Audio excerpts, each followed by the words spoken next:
Sundarpura salon હત્યા કેસના મુખ્ય આરોપી કિરણ ચાવડાના 3 દિવસના રિમાન્ડ મંજૂર. વડોદરાના સુંદરપુરા વિસ્તારમાં સલૂન સંચાલકની થયેલી ઘાતકી હત્યાના કેસમાં પોલીસને મોટી સફળતા મળી છે.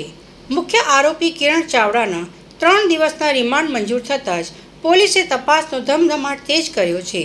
સામાન્ય બાબતે થયેલી તકરારે લોહિયાળ સ્વરૂપ ધારણ કર્યું હતું.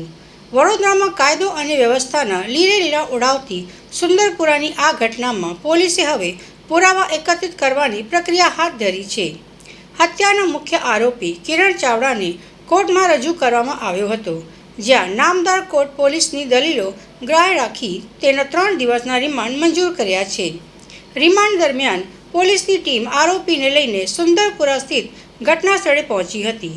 ત્યાં આરોપીએ કેવી રીતે હુમલો કર્યો તેનું સંપૂર્ણ રિકન્સ્ટ્રક્શન કરવામાં આવ્યું હતું.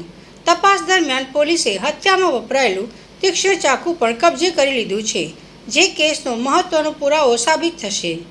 અત્યાર સુધીની તપાસમાં ચોંકાવનારો ખુલાસો થયો છે કે માત્ર દુકાન બહાર સામાન મૂકવા જેવી નજીવી બાબતે તકરાર થઈ હતી. આ સામાન્ય બોલાચાલીએ ઉગ્ર સ્વરૂપ લીધું અને આરોપીએ સલૂન સંચાલકની હત્યા કરી.